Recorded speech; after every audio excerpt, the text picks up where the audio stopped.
साल का आखिरी महीना था। दिसंबर की ठंडी हवाएं दिल्ली की सड़कों पर दस्तक दे रही थीं। ऐसे में स्कूल की तरफ से शिमला ट्रिप का ऐलान किसी तोहफे से कम नहीं था। सारे बच्चे खुशी से झूम उठे। गर्म कपड़े, नए जूते और दोस्तों के साथ मस्ती के ख्याल ने सबके दिलों में गर्मी भर दी थी। बस में चढ़ते वक्त हर चेहरे पर एक अलग ही चमक थी।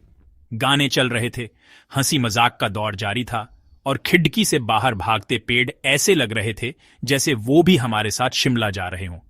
हर कोई अपने दोस्तों के साथ बैठा था, सिवाय एक के। वो हमेशा की तरह इस बार भी अकेला था। उसका नाम आदित्य था।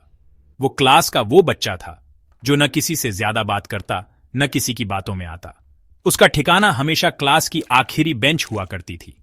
बस में भी उसने सबसे पीछे वाली सीट चुनी थी, खिड़की के पास वाली, जहां से वो बाहर की दुनिया को चुपचाप देख सकता था। उसकी आंखों में एक अजीब सी खामोशी थी, एक ऐसा सूनापन जिसे पढ़ना मुश्किल था। बाकी बच्चे जहां चिप्स के पैकेट खोल रहे थे, वहीं आदित्य अपनी डायरी में कुछ लिखने में मग्न था। वो शायद अपनी ही दुनिया में रहना पसंद करता था, एक ऐसी दुनिया जहां शोर नहीं था, सिर्फ वो और उसके ख्याल थे।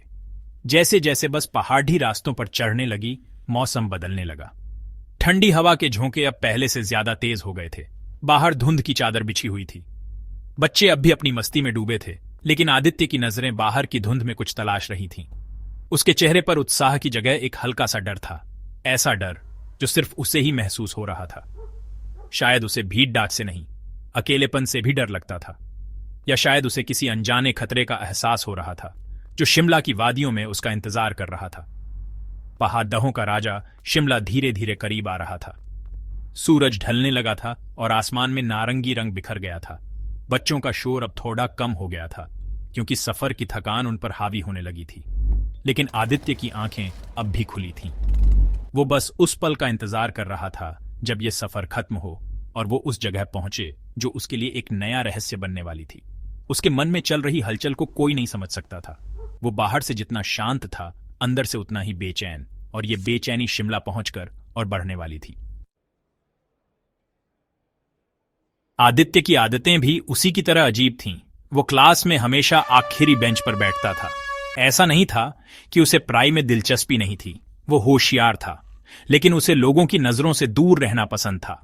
उसे ऐसा लगता था जैसे हर कोई उसे घूर रहा है, उसके बारे में बातें कर रहा है। ये उसका वहम था या सच, ये कोई नहीं जानता था। वो अपनी एक छोटी सी डायरी हमेशा अपने साथ रखता था। उस डायरी में वो क्या लिखता था, ये भी एक राज ही था। जब भी कोई उसके पास आने की कोशिश करता, वो खुद को अपनी डायरी या किताबों के पीछे छिपा लेता। उसके मन में एक गहरा डर बैठा हुआ था, अंधेरे का डर, बंद जगहों का डर, और सबसे बढ़कर अकेला रह जाने का डर। वो दोस्तों के साथ खेलना तो चाहता था, लेकिन उसकी हिम्मत ही नहीं होती थी। उसे लगता था कि कोई उसे अपनी टीम में नहीं लेगा। वो हमेशा दूर से ही बाकी बच्चों को खेलते हुए देखता और मन ही मन खुश हो लेता। उसकी सोच भी बाकी बच्चों से अलग थी। जहां बाकी बच्चे कॉमिक्स और वीडियो गेम्स की दुनिया में खोए रहते थे, वहीं आदित्य पुरानी कहानियों और रहस्यों के बारे में सोचता रहता था। उसे लगता था कि हर पुरानी चीज के पीछे एक कहानी छिपी होती है। स्कूल ट्रिप पर जाने का फैसला भी उसने बीडीडी मुश्किल से लिया था।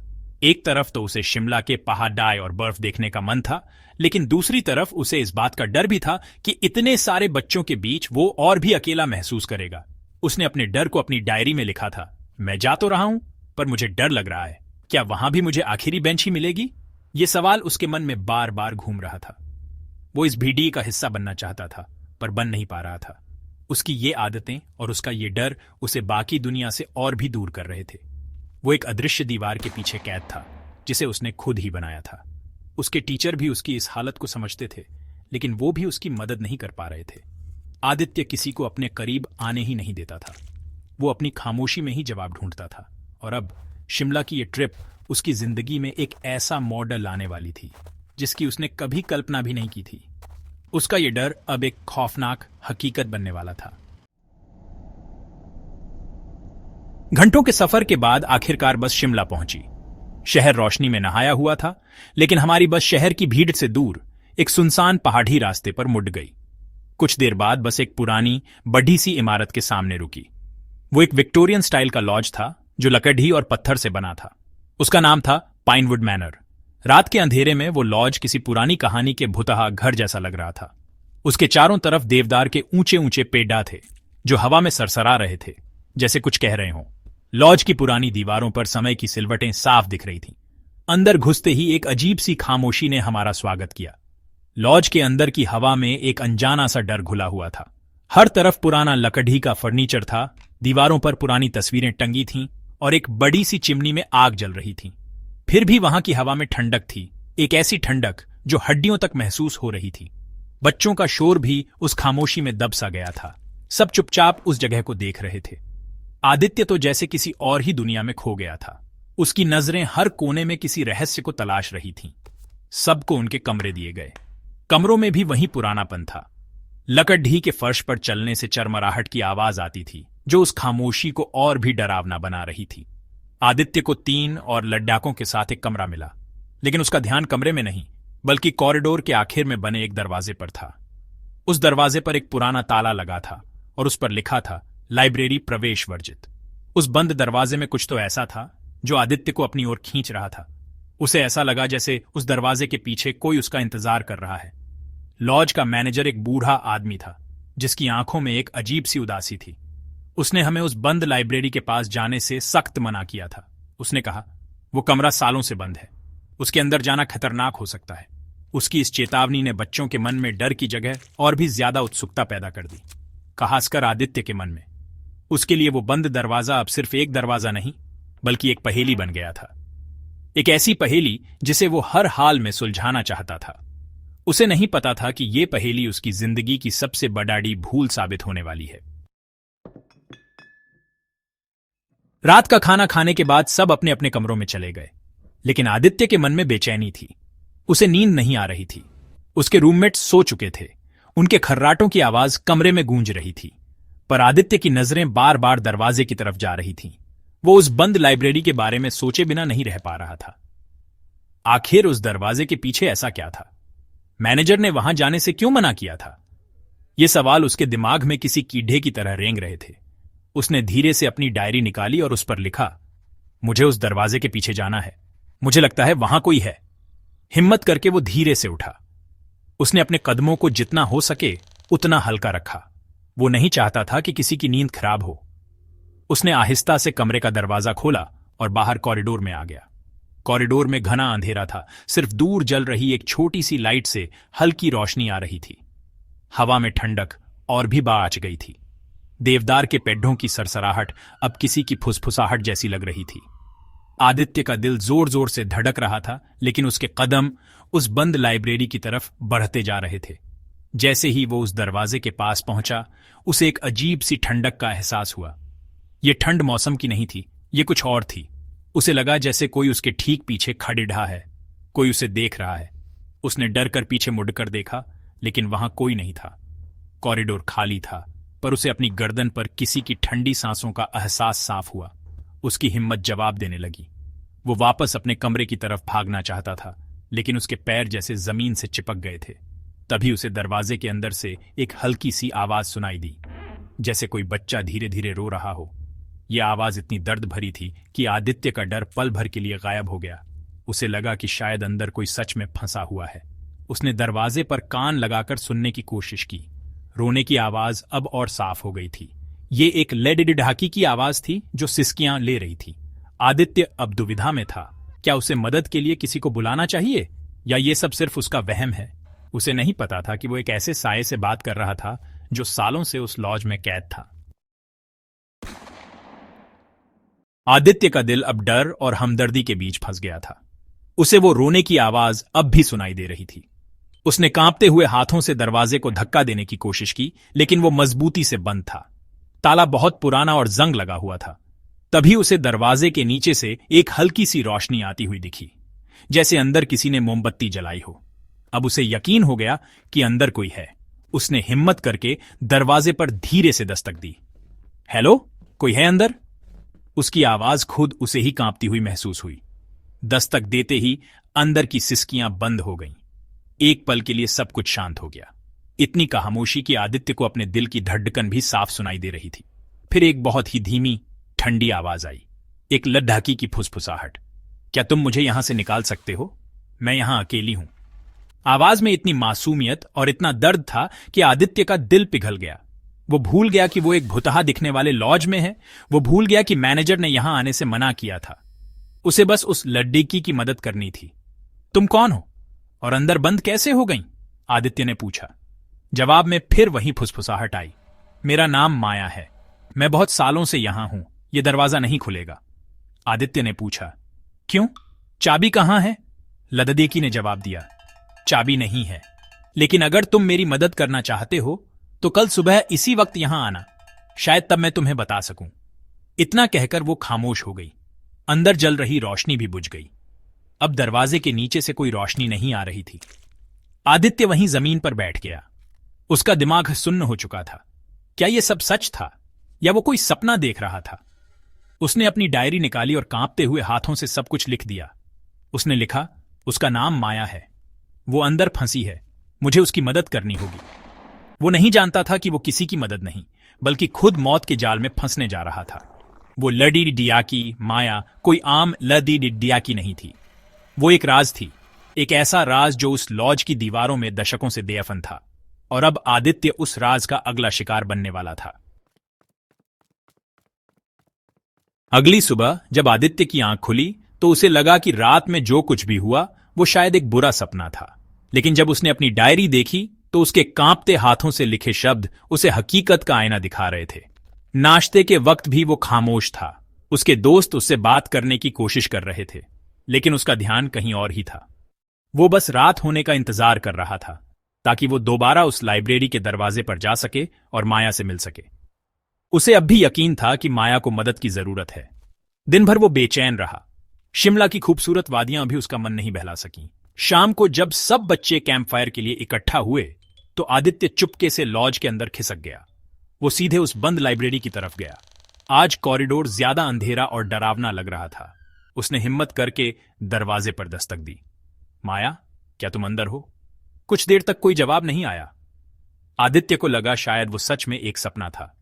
लेकिन तभी दरवाजे के नीचे से एक छोटी सी जंग लगी हुई चीज बाहर की तरफ खिसकी।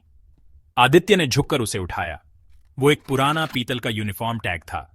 उस पर धुंधले अक्षरों में एक नाम और एक साल लिखा था, माया 1985। ये देखते ही आदित्य के रोंगटे खड़े हो गए। 1985? इसका मतलब ये लेडी डिडे की लगभग 40 साल से यहां है। ये कैसे हो सकता है? तभी अंदर से माया की आवाज आई।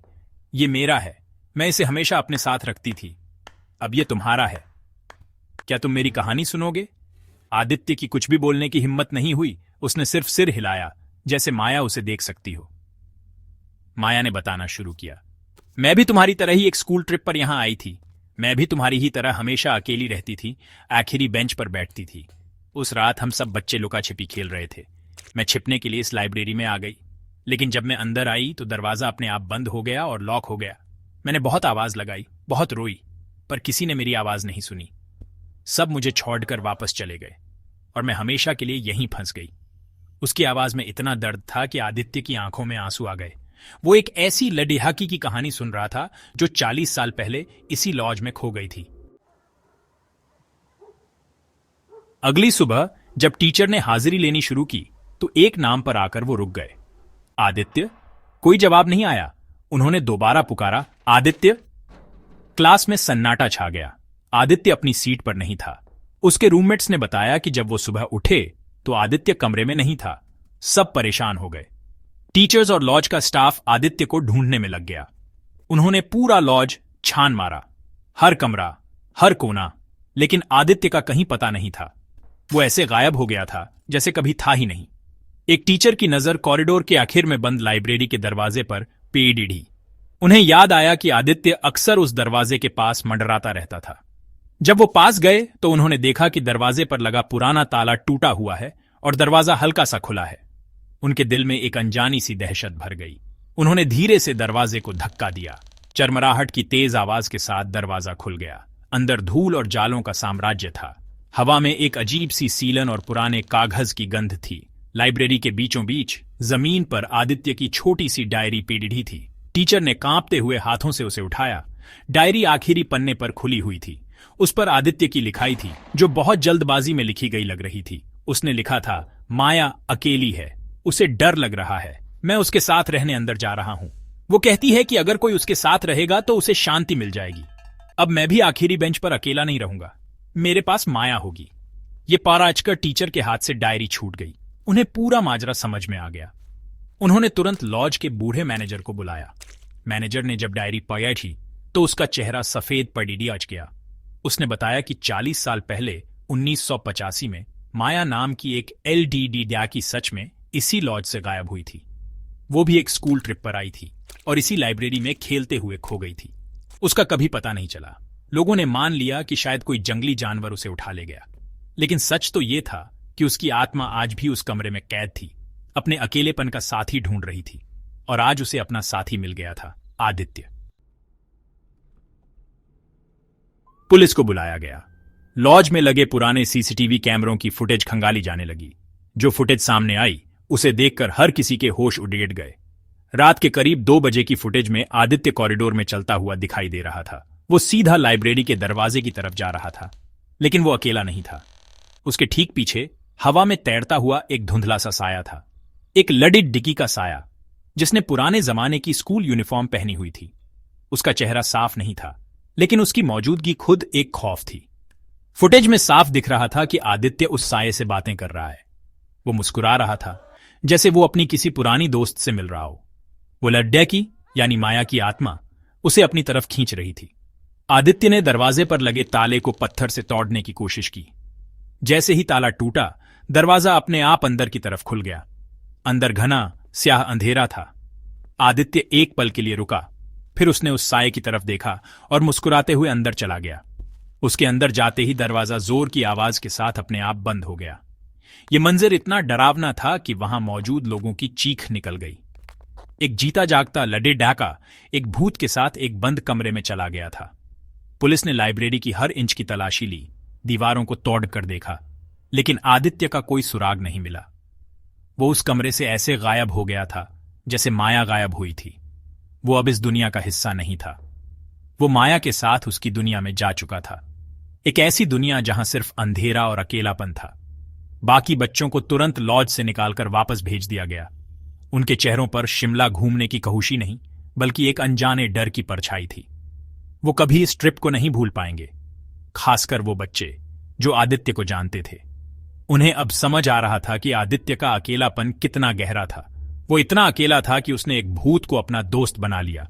उसका डर ही उसकी मौत का कारण बन गया। लॉज को हमेशा के लिए सील कर दिया गया, लेकिन वो कहानी वहीं कैद हो गई। आदित्य की कहानी एक शहरी मिथक बन गई। स्कूलों में बच्चे एक दूसरे को उसकी कहानी सुनाने लगे। कहानी उस LDD की जो हमेशा आखिरी बेंच पर बैठता था और एक भूत के साथ गायब हो गया। आखिरी बेंच अब सिर्फ एक बैठने की जगह नहीं रही, वो एक डर का प्रतीक बन गई। बच्चों को लगने लगा कि जो भी उस बेंच पर अकेला बैठता है वो आदित्य की तरह ही अकेला और उदास होता है। उस बेंच से एक अजीब सा डर जुड़ गया। कोई भी बच्चा अब उस बेंच पर अकेले बैठने से डरता था। शिमला का वो विक्टोरियन लॉज, पाइनवुड मैनर, आज भी वीरान पड़िड़ा है। उसे भूतिया लॉज के नाम से जाना जाने लगा। लोग कहते हैं कि आज भी रात में उस लॉज की बंद लाइब्रेरी से 2 बच्चों के हंसने और खेलने की आवाजें आती हैं, एक LDD का और एक LDD की। आदित्य और माया, उन्हें आखिरकार एक दूसरे का साथ मिल गया था। उनका अकेलापन खत्म हो गया था, लेकिन एक बहुत बड़ी कीमत पर। वो दोनों अब उस लॉज की बंद दीवारों में हमेशा के लिए कैद हो चुके हैं। ये कहानी हमें सिखाती है कि अकेलापन कितना खतरनाक हो सकता है। ये एक ऐसा अंधेरा है जो इंसान को किसी भी हद तक ले जा सकता है। आदित्य को अगर स्कूल में दोस्त मिले होते, अगर कोई उसकी खामोशी को समझ पाता, तो शायद आज वो जिंदा होता। लेकिन उसकी खामोशी को किसी ने नहीं समझा, सिवाय एक आत्मा के, और उस आत्मा ने उसे हमेशा के लिए अपनी खामोश दुनिया का हिस्सा बना लिया। तो अगली बार जब आप अपनी क्लास में किसी बच्चे को आखिरी बेंच पर चुपचाप बैठा देखें, तो उसे नजरअंदाज ना करें।